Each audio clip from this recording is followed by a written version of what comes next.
Assalamualaikum warahmatullahi ta'ala wabarakatuh.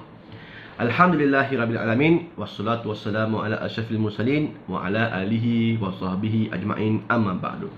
Apa khabar para jemaah sekalian, para penonton sekalian? Mudah-mudahan saya doakan semua sekali dalam keadaan yang sihat walafiat, ya, insyaAllah. Dalam keadaan yang ceria, dalam keadaan yang sejahtera bersama dengan ahli keluarga yang tercinta, insyaAllah. Okay, baik. Episod yang kali ni kita nak membicarakan pula berkaitan dengan hari yang ke 10, hari yang ke 10 dalam perjalanan Umrah Andalusia, iaitu hari yang ke 5, 6, 7, hari yang ke 5 tuan-tuan berada di bumi Mekah Al-Mukarramah. Ya, apa pula yang akan berlaku pada hari yang ke-5 ini? Baik. Kalau episod yang lalu, hari yang keempat, tuan-tuan ada buat umrah sendiri, Tanaim. Belah petangnya boleh pergi ke Hudaybiyah, belah malamnya boleh makan nasi unta, kan, apa semua. Itu makan nasi unta tu terpulang lah. Bukan kata malam semalam, malam ni pun boleh, kan. Malam yang ke-5 boleh, malam yang ke-6 pun masih sempat lagi. Tapi kita dah cerita pasal nasi unta, tuan-tuan adjust lah sendiri masa dengan mutawif bila-bila apa semua. Baik, untuk episod yang ke-10, hari yang ke-5 tuan-tuan berada di bumi Mekah Al-Mukarramah. Inilah hari di mana tuan-tuan akan diswab test oleh pegawai perubatan yang Andalusia telah assignkan untuk para jemaah. Ya, sebab tuan-tuan nak balik esok nak balik dah. So hari ni kena swab test. So cara dia mudah je. Nanti dengan mutawif dia akan ejahkan mungkin dalam belah pagi gitu, 10 pagi, 11 pagi. Nanti mutawif akan maklumkan dalam grup lah, kan. Datang pegawai dia medical akan datang ke hotel tuan-tuan, yang duduk di lobby. Kemudian ada satu senarai nama yang akan dibacakan oleh mutawif. Kemudian tuan-tuan berada di situ, terus saja tik nama, kan. Dia panggil nama, tik nama, terus saja kita jolok hidung, kan. Ni jolok hidung ajalah, bukan Ailio, tak ada, kan. Dia buat sebab ngeng-ngeng sudah, kan. Jadi setiap tu ada orang punya, dia akan swab masuk dalam tempat dia punya bekas tu, kemudian dia pergi klinik lah. Esok keputusan akan diberikan. Jadi untuk hari yang ke-10 ini memang urusan swab test sahaja, itu yang paling mustahak. Jadi pastikan tuan-tuan tidak ke mana-mana. Mungkin ada yang pergi jalan-jalan ke, pergi shopping ke apa semua. Tolong alert lah maklumat yang akan diberikan oleh mutawif di dalam grup masing-masing, kan. Supaya kita nak semua para jemaah tidak terlepas untuk buat swab test ini apa semua. Okay, baik. Selesai sahaja urusan swab test, bermakna kurang lebih lah urusan tu kurang lebih dalam 1 jam ke 2 jam gitu. Jika semua jemaah ada. Kalau ada jemaah yang tak ada, payah jugalah, kan, sebab ada yang tak ada. Maka biasanya untuk para jemaah, pastikan alert dalam WhatsApp group. Jadi semua sekali akan kita maklumkan bilakah tarikhnya untuk tuan-tuan di swab test oleh doktor yang akan datang. Mungkin pagi, mungkin petang, dan juga mungkin malam juga. Nanti pastikan berada di hotel dan tidak ke mana-mana.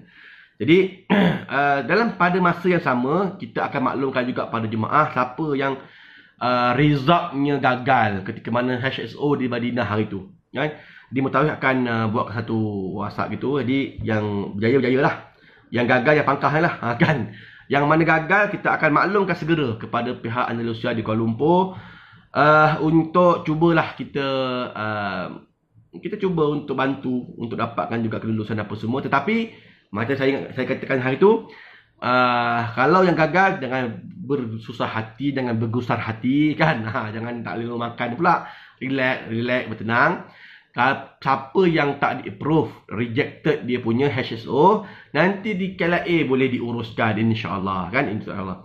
Cuma cara dia ke mana? Cara dia kena carilah kan pegawai kaunter yang nampak muka ni boleh membantu. Boleh.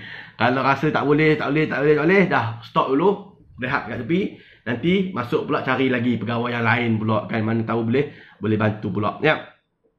Maka urusan untuk ni itu saja untuk urusan swab test, kan, swab test. Dan kemudiannya bila dah selesai semua urusan swab test, sebelah petangnya free and easy, kan. Macam grup saya hari tu di swab test sebelah petang, lepas Zuhur dalam pukul 2 gitu. So belah pagi free and easy, belah petang swab test. Malam kita boleh buat pula untuk aktiviti ekspedisi menawan Jabal Nur, kan. Siapa yang nak hiking boleh hiking. Simple aja, pakai jubah aja boleh, kan. Pakai jubah, pakai slipper je. Boleh panjat Jabal Nur. Itulah tempat di mana Nabi SAW menerima wahyu yang pertama. Iqra' bismi rabbikal ladzi khalaq. Khalaqal insana min 'alaq. Iqra' wa rabbukal akram. Alladzi 'allama bil qalam. 'Allamal insana ma lam ya'lam. Jadi tuan-tuan ada peluang untuk melihat dengan lebih dekat. Melihat sendiri, inilah dia bentuk guanya. Inilah dia gunungnya yang menjadi saksi kepada petabalan Nabi SAW sebagai Nabi dan juga Rasul akhir zaman. Dia Nabi kita ni. So kita kena ambil peluang lah untuk pergi. So biasanya kita akan pergi malam lah, malam. Kita tak pergi petang. Petang panas, kan. Siang panas. Jadi kita pergi malam lah. Nanti Mutawif akan maklumkan dalam grup juga, kan. Buat grup, siapa yang nak pergi apa semua akan dimaklumkan dalam grup WhatsApp lah. Kemudian untuk pendakian ini, bagi siapa yang ada kasut, bawa lah kasut, kan. Ni kalau tuan-tuan dengar video saya ni awal sebelum pergi lagi, pastikan bawa kasut, kan. Slipper boleh tapi takut tergelincir, kan. Dia boleh terjelepok lalu terjerobab, kata orang Peraknya, kan. Jadi takut terjelepok lalu terjerobab tadi ni, maka pakailah kasut, kan. Bawa seluar tracksuit, baju t-shirt, kan, kalau panas. Tapi kalau bulan 1, bulan 2 mungkin sejuk sikit, bawa sweater lah, kan, belah luar. Jadi nanti kita akan kumpulkan nama-nama siapa yang nak pergi. Bayarkan seorang dalam 25 rial ke 30 rial aja. Kemudian nanti sebelah malam ni lepas isyak kita dah kumpul, dah makan malam, kita akan berkumpul apa semua. Dalam pukul 9 malam contohnya gitu, bas pun datang bas, kita pun boleh naik bas menuju ke Jabal Nur, kan. Sampai Jabal Nur tuan-tuan ingat, kita akan parking bas di bawah. Kemudian kita akan dibawa naik dengan van daripada tempat hentian bas ke kaki bukit Jabal Nur. Situ saja tuan-tuan dah jimat kurang lebih dalam 200 ke 300 meter lah jimat. Sebab ada van naik bukit gitu, sampailah ke kaki bukit. Sampai kaki bukit, tuan-tuan kena mendaki sikit dan kemudian ada tangga disediakan. 600 anak tangga keseluruhannya sebab ketinggian Jabal Nur 610 meter daripada paras laut. Masa yang kita berikan kepada jemaah untuk naik adalah 2 jam. Dan 2 jam lah naik. Slow naik tak apa. Kan, sejam pun boleh sampai dah slow, kan. Tapi kalau naik berhenti rehat, mau 2 jam, kan. Sampai atas puncak tu nanti tuan-tuan boleh turun sikit dan masuk ke kanan, ada satu terowong kecil dan dah sampai sebelah kanan, iaitu terowong masuk ke Gua Hira, kan. Boleh solat 2 rakaat di situ, ambil fadilat, kemudian turun baliklah, kan. Turun kurang lebih dalam setengah jam aja.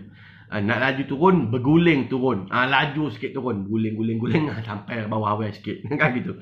Jadi kurang lebih kita naik dalam pukul 10 malam sampai 12 tengah malam.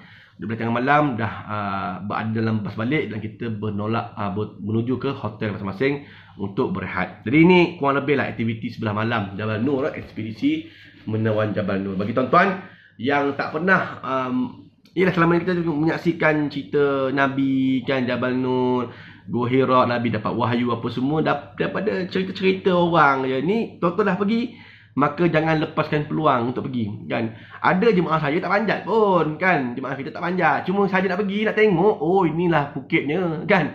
Inilah bukitnya, inilah tangganya, oh ini macam dia punya bukit apa semua. Dekat puncak tu lah Nabi dapat wahyu. Udah, kan. Naik 5 tangga, turun balik, kan. Cukup lah. Yang penting sudah sampai tu sudah baik lah, kan. Tak payah nak itu sangat. Tapi bagi mereka yang tuan-tuan yang dengar video ni, bermakna ada ekspedisi hiking untuk Gua Nur ni ataupun Jabal Nur, Gua Hira ni, jadi jangan lupa kat Malaysia ni ambil lah stamina sikit, kan. Pusing-pusing lah balapan stadium sana, kan. 5 round bagi stamina supaya bila naik tak cramp. Kan, ni ada jemaah kita yang naik dah cramp dah. Sebaik bawa spray, kan. Dia spray, kan. Jadi boleh naik. So standby baju t-shirt, seluar tracksuit, kasut Dan juga stamina, jogging sikit apa semua, main badminton ke apa semua, lompat-lompat, bagi tak ada kejang kita punya kaki bila naik ke Jabal Nur. Bagi yang capai puncak, tahniah diucapkan kepada tuan-tuan yang pernah naik ke Jabal Nur. Alhamdulillah, kepada tuan-tuan dah pernah naik. Kami orang perempuan boleh tak naik Ustaz? Kan? Orang perempuan boleh tak naik? Boleh naik kan? Adakah tuan-tuan tahu bahawa bila Nabi SAW naik untuk berkhulwah di atas bukit sana, mengaksikan diri selama 2 tahun kan? Kerana menyaksikan orang Quraisy yang dalam keadaan kesesatan, menyembah berhala dan sebagainya, Nabi cuba untuk mencari Tuhan. Nabi nak mencari kebenaran dan sebagainya. Nabi duduk situ. Nabi naik hari ini, minggu depan Nabi turun. Kan, Nabi seminggu ke atas, 2 minggu ke atas. Yang hari-hari naik hantar makanan kepada Nabi untuk makan adalah Siti Khadijah.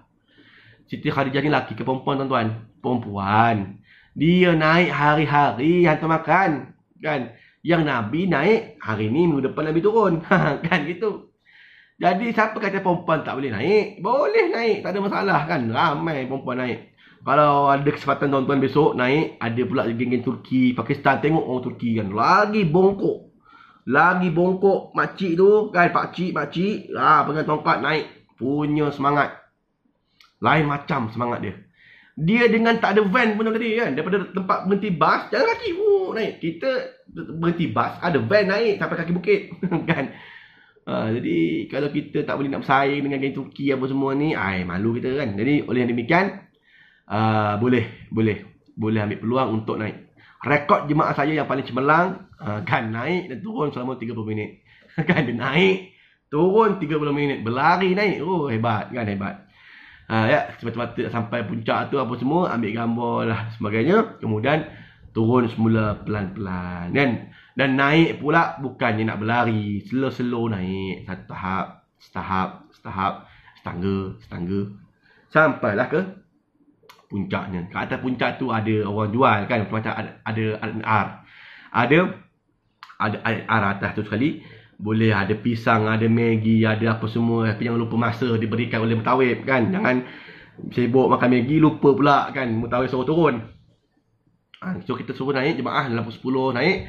11.30 sampai puncak, sila pakai gear turun kan. 11.30 kena turun dah. Bukannya kita bergagah lagi nak naik. Tak sampai puncak tak apa. Yang penting sampai dah ke tempat dia.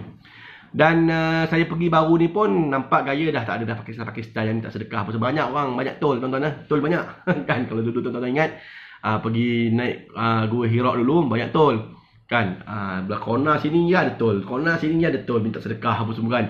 Ya Allah, haji manis, 1 rial kasih halal, umrah barakah insyaAllah. Kan? Itu ayat saya pun dah hafal lah kan. Jadi siapa yang nak bagi sedekah, bagilah. Kan, standby duit serial, bagi. Sedekah kan. Dulu zaman saya ingat lagi zaman tahun 2014, saya mula-mula jadi mutawif dulu. Tangga ni baru buat ni. Tangga yang tuan-tuan pijak tu nanti nak Gua Hira tu, dia tengah buat zaman tu. Era tahun 2014 gitu. Dia siapkan tangga sikit sampai atas, sikit sampai atas. Tapi taklah rata sangat, tapi adalah tangga. Kan dulu zaman Nabi, zaman Siti Khadijah, batu betul kan naik. Bukannya ada tangga-tangga, ni siap ada tangga, siap ada tempat pegang apa semua, besi. Yang ini dulu saya ingat 2014 banyak tol. Ya Allah, haji 1 rial kasih ini simen haji punya. Kan dia gitulah. Kan Malaysia bagus, kan Mahathir bagus. Kan. Oh, dia petik lah nama kan. Mahathir, Najib semua dia petik lah. Tapi cerita dia, itulah dia. Kan. Gua Hira ataupun Jabal Nur. Jadi tuan-tuan boleh naik. Kurang lebih dalam pukul 12. Kita dah mula balik untuk berehat di hotel. Kan. Naik gua juga. Jangan lupa subuh jangan leboh. Kan ni subuh leboh. Kan dah penat. Malam naik. Subuh tak pergi masjid. Pergilah masjid. Kan. Rehat apa semua, makan Voltron, makan Panadol bagi siapa yang penat, makan telan apa semua. Kemudian dah boleh untuk pulang ke hotel. Pagi masjid dah boleh pergi awal lah, setengah jam awal apa semua. Jadi itu yang berlaku pada hari yang ke-10, iaitu hari yang ke-5 tuan-tuan berada di bumi Mekah Al-Mukarramah, hari yang ke-10 Andalusia. Jadi insyaAllah kesempatan yang akan datang kita akan bahaskan pula pergerakan balik para jemaah untuk pulang semula ke tanah air. Tadi bagi yang bertanya mungkin berkaitan dengan doktor tadi tu, kita kena pergi mana-mana tak? Tak ya, duduk di lobi saja hotel. Kalau Anwar Diafah lah. Kalau Safwah lah. Dia akan separatkan doktor dia. Jadi dia akan datang untuk swab test terus di hotel masing-masing. Tak payah panjat Anwar Diafah pergi ke Safwah pergi ke mana-mana, tak payah. Memang di hotel masing-masing dah ada untuk proses swab test ni. Cuma jemaah kena standby kan bayaran RM200 kan. RM200 ini kena bayar. Kalau Andalusia Travel dia minta bayaran lah RM200 untuk kos swab test ni. Sebab itulah tuan-tuan, kalau ada duit apa semua, bawa duit sekurang-kurangnya berapa tuan nak bawa? RM2,000 sekurang-kurangnya. RM200 jangan dihabiskan untuk proses swab test ni ya. 200. Nanti mutawif akan kutip siap dalam bas. Kita tanda siapa nak bagi, tanda gitu. Kemudian kita panggil terus doktor untuk sampai ke hotel untuk buat swab test ya. Jadi itulah dia bayaran dia RM200 untuk kos swab test ya.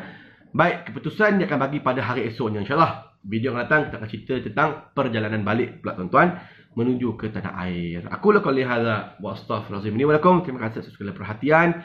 Mohon maaf atas segala kekurangan. Jangan lupa like, share dan juga subscribe button yang berada di bawah tu. Dan insya-Allah boleh follow video-video daripada saya dari masa ke semasa insya-Allah. Wallahu alam. Assalamualaikum warahmatullahi taala wabarakatuh.